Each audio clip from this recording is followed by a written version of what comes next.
A driver spends his whole week getting dragged through the mud by NASCAR's rumor mill. Then, in the biggest moment of the race, with the win on the line, he's laughing so hard he can barely keep his hands on the wheel. That's not a joke.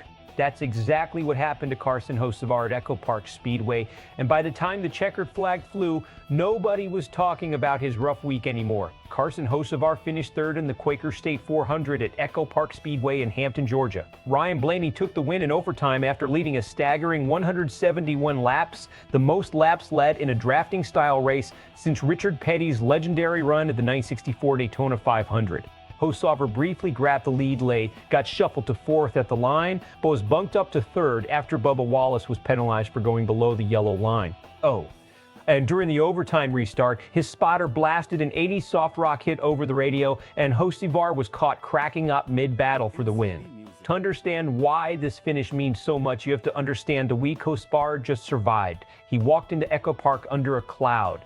It's been a stretch defined by scrutiny, the kind of week where every move gets dissected, every comment gets picked apart, and the pressure to just perform starts weighing on a driver's shoulders. That's the backdrop. That's what makes this podium different from any other third-place finish. Then the race itself turns into its own roller coaster. Hocevar comes out of stage one in solid shape, sixth place right where you'd want to be heading into the meat of the event. Stage two is where it nearly falls apart. His own crew chief, Luke Lambert, pointed to a bad aerodynamic situation, the kind of moment at a drafting track that can end a car's whole night in half a second. Hocevar drops all the way to 29th. For most drivers, that's the night. Damage control, save the equipment, live to fight another week. Not for Hocevar. He turns it around in the final stage and claws all the way back into contention for the win. That's not luck. That's a driver who understands exactly how these Superspeedway packages move. Here's where this story gets genuinely interesting from a strategic standpoint. Drafting track racing is chess at 190 miles an hour. You're not just fast, you're reading air, reading pushes, reading who's aligned with who. And Hocevar's crew chief said something that should catch every serious fan's attention. He called Hocevar's feel for these tracks a natural talent, the kind only a small handful of drivers in the entire garage actually possess. That's a big statement, and the tape backs it up. Look at the move that put him in position to win. A push from Reddick down the backstretch hands Hocevar the lead at the white flag, the move that decides races at tracks like this. But then the physics of drafting racing take over. Blaney and his teammate reconnect on the front stretch. Blaney swings wide, and in the chaos, Wallace makes a desperate dive below the yellow line, trying to find one more lane. That's the risk-reward equation of Superspeedway racing in a single sequence. One driver takes a calculated gamble, and it costs him a shot at the win entirely. Was Hocevar's positioning smart or reckless? Based on how it played out, it was smart. He blocked the second car, correctly judged that blocking the leader was a losing move given the size of the run behind him, and trusted the physics of the draft to sort itself out.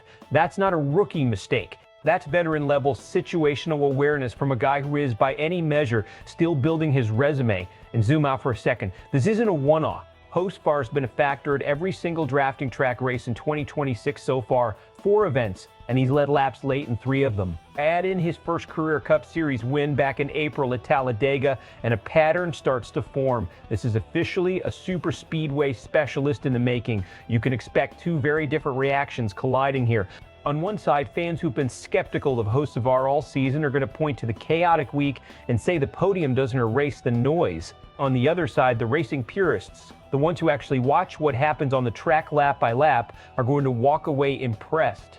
A driver getting shuffled to 29th and clawing back into a win fight by the final stage is the kind of storyline that earns respect, regardless of how the week started.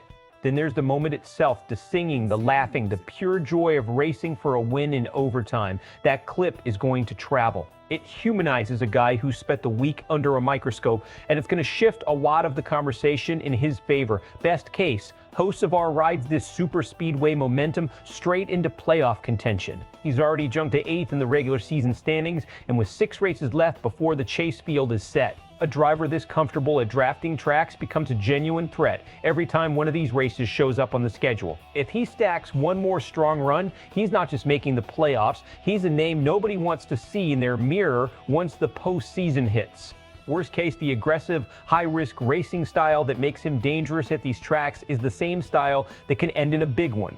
One bad break, one wrong read on a push, and instead of banking points, he's loading a wrecked car onto a truck. Superspeedway racing giveth and Superspeedway racing taketh away, and Hocevar is playing that game harder than almost anyone else in the field right now. So here's the real question. Is Carson Hocevar becoming the most dangerous Superspeedway driver in NASCAR, not named Ryan Blaney? Or is this a hot streak that catches up with him the moment the pressure ramps up in the playoffs? Drop your take in the comments. I want to hear it. And if you want more breakdowns like this one dropping all season long, make sure you're subscribed to SportsWire USA because this chase race is just getting started.